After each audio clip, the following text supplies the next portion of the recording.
Hi, I'm Ed Finn, and welcome to our new Let's Go Travel series in association with Platinum Travel, your FlyDrive USA expert. This week, I'm on a road trip discovering the scenic beauty, history, culture, and the amazing food and drink scene here in New York State. No, I'm not in New York City, I'm in New York State.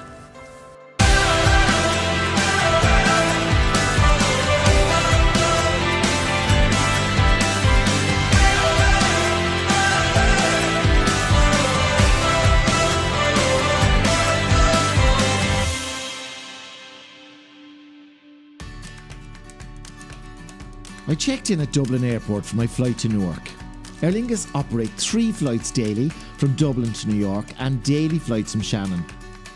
Fares start from $2.29 each way, including taxes and charges. Passengers flying with Aer Lingus from Dublin or Shannon to Newark and JFK now travel on Aer Lingus' state-of-the-art A321neo LR.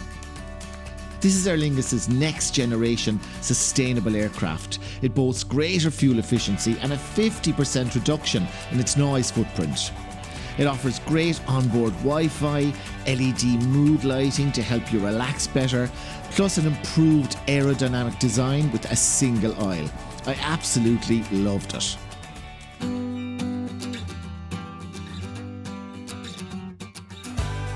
After a seamless check-in at the Hertz car rental desk, I headed off beyond the Big Apple for Dutchess County and my home for the next few nights, Rhinebeck. Rhinebeck is a charming, historic town in New York's scenic Hudson Valley.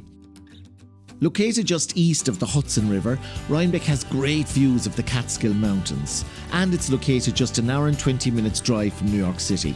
It's a cultural mecca with galleries, museums, and some great restaurants. Rhinebeck is also home to the Beekman Arms, America's oldest operating inn today.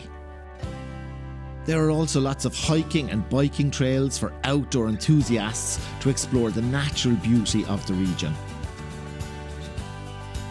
Samuel's Sweet Shop, owned by actors Paul Rudd and Jeffrey Dean Morgan, is a real little jewel in Rhinebeck's crown, selling chocolates, old-fashioned candies, specialty espresso drinks, teas and lots of lovely cakes.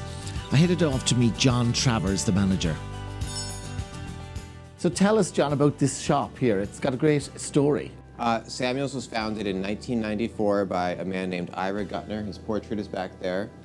But he came up here and he fell in love with this small one-stoplight community. He bought a house, he'd come up on weekends, and he felt it was missing a candy store. He had very fond memories of going to this candy store in New York City with his Uncle Sam, and a friend suggested you should open a coffee shop over a chocolate case. And hence that was the business model of Samuel's, was a coffee shop candy store.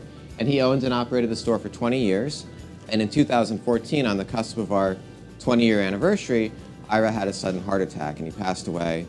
And the community was devastated, and there are some special people in the area who happen to be customers of the shop and who are friendly with Ira and me, and they vowed to help me.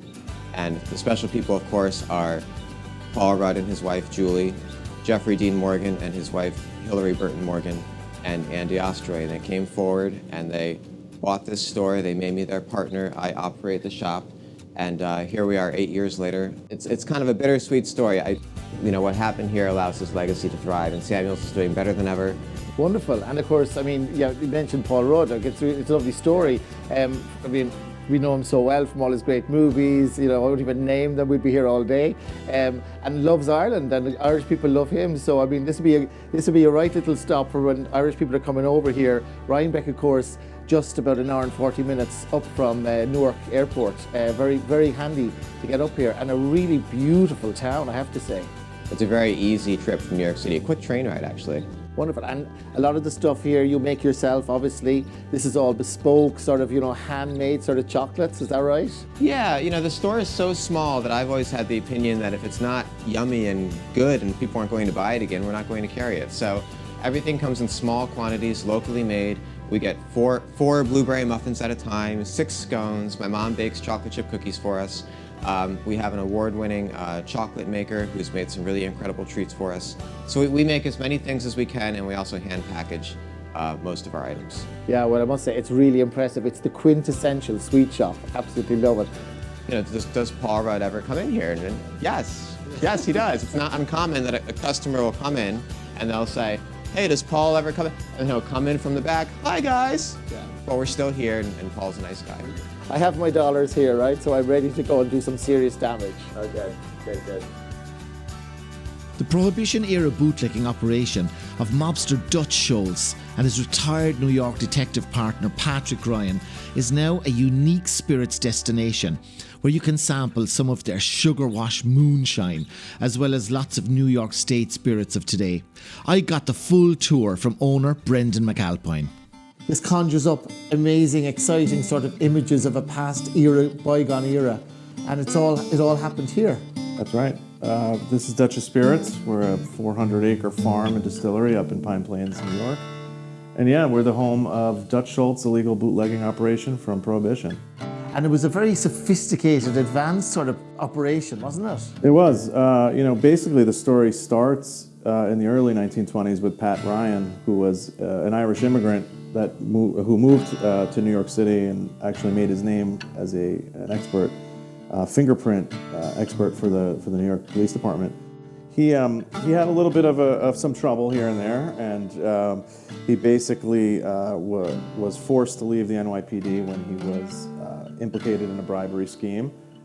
He resurfaced a few years later in the news for killing a Prohibition agent, but luckily for him, he was acquitted. The jury believed his self-defense argument. And then the next thing we hear about him is he appears in Pine Plains on this property in 1928 as the new owner of Harvest Homestead Farm.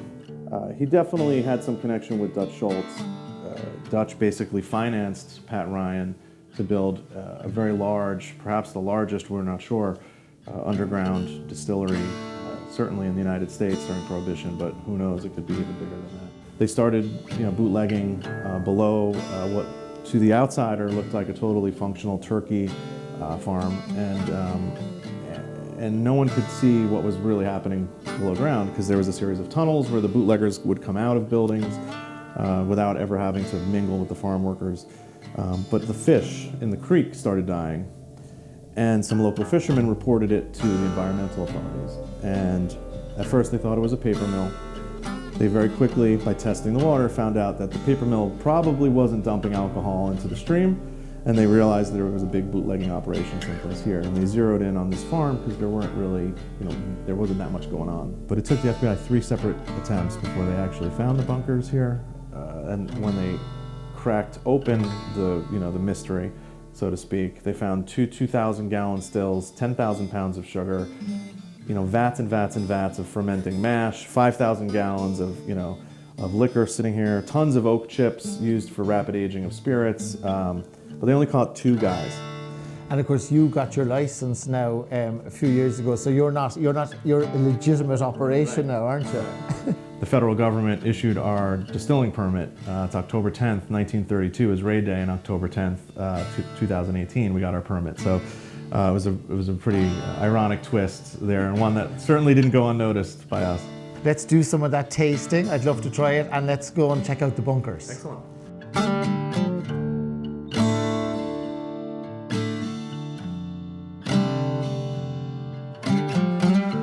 So Ed, this is our Sugar Wash Moonshine. It's based on Dutch Schultz's original recipe from Prohibition that was made kind of right below us here in the bunkers. And like I said, it should be pretty smooth. It's not the rocket fuel that most people associate the word moonshine with. It's more like a light rum. It's made from sugarcane and... Cool. Well, I have to say, it's been a great and very enjoyable experience here. Fascinated by the history, Brendan, and this will be my first time ever trying Sugar Wash Moonshine, so hopefully I'll remember how to get home after this. Cheers.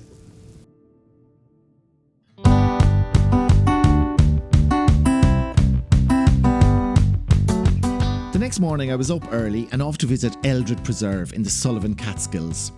The Eldred Preserve, a project brought to life by local entrepreneur Dan Silna and his wife Joan, is a 600-acre area with beautiful lakes and forests and over 300 species of birds, so a nature lover's paradise. The Sunrise Lake is a great place to enjoy some local fishing or relax boating on the lake. I loved the peace and tranquility here, and it's a great place to get away from it all. I headed for Bethel Woods and the famous site of Woodstock, where I was meeting the museum's senior curator Neil Hitch and guide Ernie. What this museum is about is the context of what is happening in the 1960s that creates this counterculture moment when just 500,000 people from all across the United States kind of show up at this one event, the Woodstock Festival. Having the best musical acts of the decade was a plan. Having it be a cultural event that drew the counterculture together as this mass be-in, that was a plan. What wasn't a plan was 450,000 people showing up. The concert was kind of planned for 50 to 100,000 people. There's this constant comment that I felt I had to be there. And I think that's what drew the people.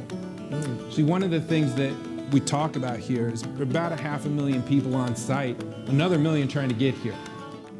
Ernie is here today, and he was doing docent tours, and I thought this might be kind of a cool thing to go through with him. Great. Well, Neil, thanks a million, right? Yes. And, I want to get immersed in Woodstock. And Ernie, you look like just the guy. Ed, welcome to the museum here today.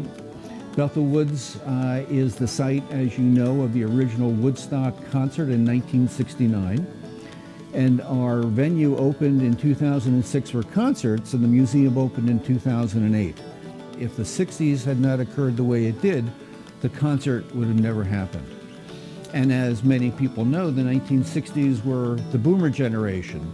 Those kids born post-World War II between 1946 and 1964, and we were all coming of age in the 60s.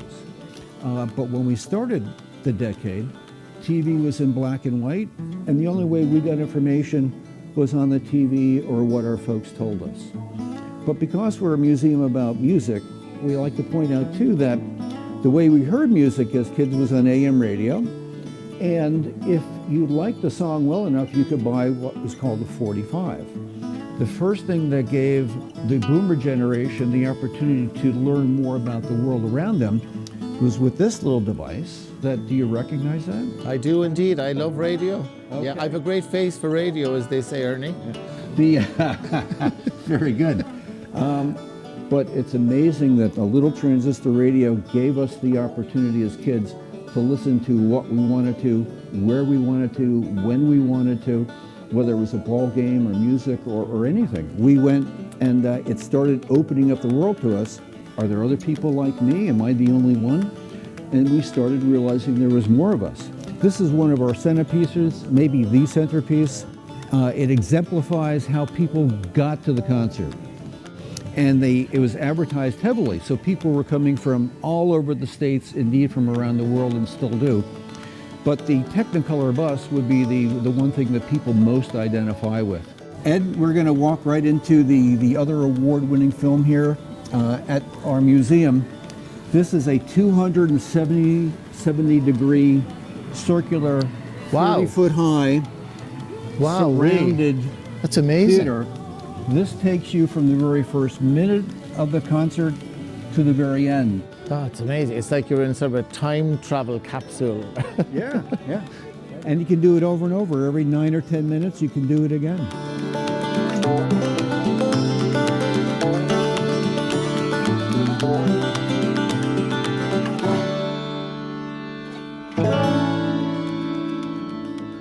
The main stage, and like all those people, this is where the 3.5 days of the festival was held. Brilliant. Amazing. One of the things that people talk about in our oral histories is the smell of just being dead grass, mud, rain, and let's say, smoke drifting across the crowd. Yeah. Very good. Absolutely brilliant.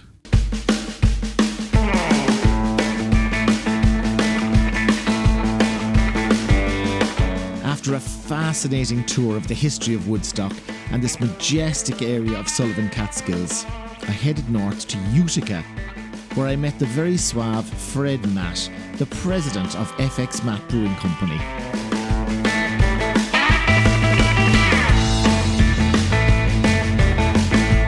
Ed, welcome to Utica, New York, and to the FX Matt Brewing Company. I'm Fred Matt, president of the brewery, and this is our family's company. It's been in our family for 134 years this year, actually in March.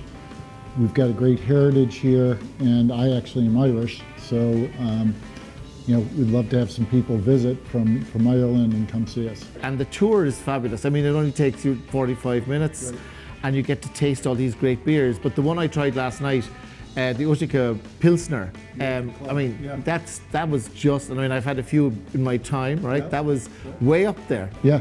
Well, that's the first beer brewed after Prohibition. So prior to Prohibition, we did what most people call craft beers now. Stouts, brown ales, lagers, IPAs. And what do you think it is, Fred, about this whole area that kind of lends itself to this amazing tradition of beer making, craft beer making now as well? Well, so my great-grandfather emigrated from Germany in 1878. He thought this was the Black Forest, and that's why he came. This area is beautiful, and you mentioned the Gateway. So we're 4 hours from New York City. There's a lot of stuff to do here. We have concerts in the summer on Thursday nights, but you can also, in an hour, be on a lake, almost any direction you go. And so that there's a lot of things to do here during the day, and then you can go up and have a nice weekend in the Adirondacks or go on to Buffalo. Brilliant.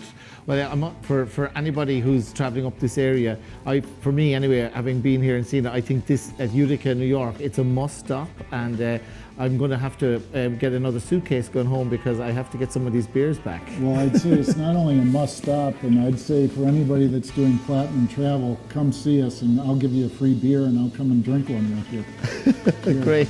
Cheers, Fred. Pleasure to meet you. Thank you so much.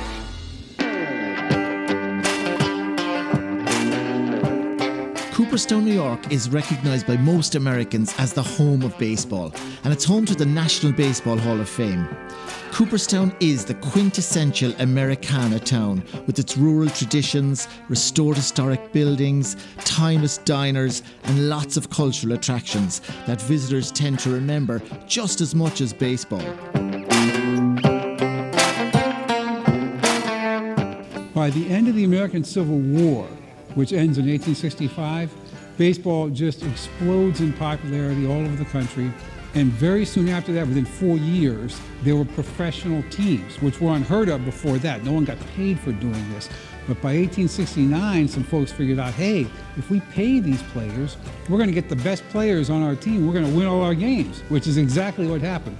And by the start of the 20th century, baseball was easily the most popular sport in this country, one of the binding forces. When you talk about immigrants who came to this country, one of the ways they assimilated very quickly was to play baseball. So the Hall of Fame opens in 1936. By that point, there was a gentleman named Babe Ruth, who was the guy who really was baseball became popular at a huge international level with Babe Ruth in the 1920s. In 1939, June 12, 1939, we opened our doors to the Hall of Fame for the first time. We've expanded 5 times since that original. But as you can see, the plaques here celebrate the greatest names in the history of the game. Wow. It's so quintessentially American, Craig, baseball. I mean, it's just, the story is really just captures the imagination of so many people. It does, and the game is just, it's such a well put together game. When you look at it, even 150 years ago, a person who is hitting 300, which means you get 3 hits out of every 10 at bats, it's still a person hitting 300. That's still the standard of success. There are people who say you could not get more perfection than 90 feet between the bases. That's pretty accurate. Even today, with athletes as good as they are, and as training methods as advanced as they have become, A ground ball to shortstop is still a ground ball to shortstop, and people still struggle to get to first base, to beat the throw to first base. It's just amazing how well the game was put together when our founding fathers did it.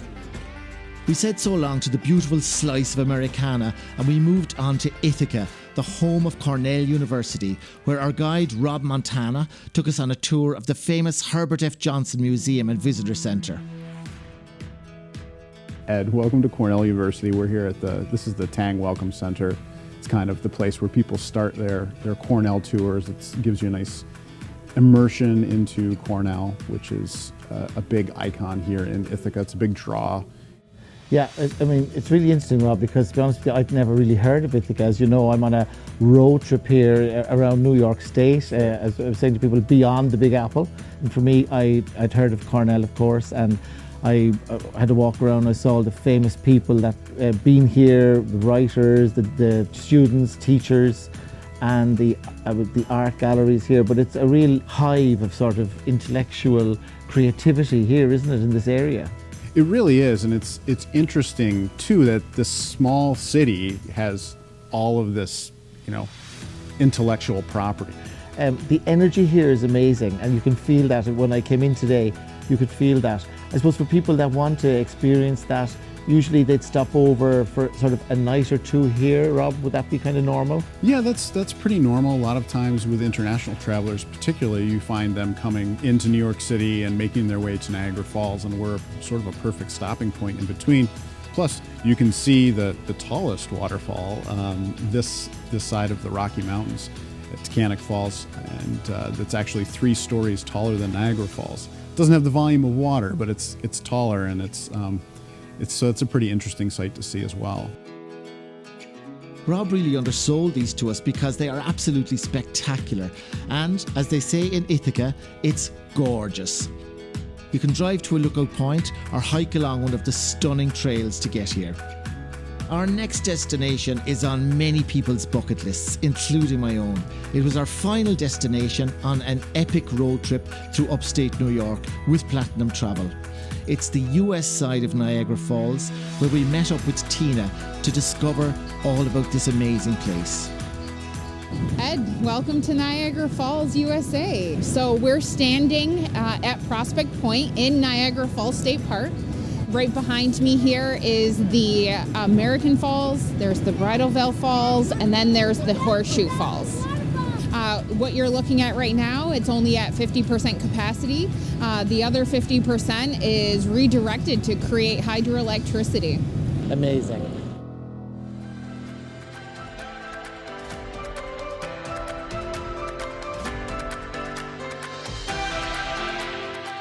I've just had the most fantastic week on my road trip around New York State, beyond the Big Apple.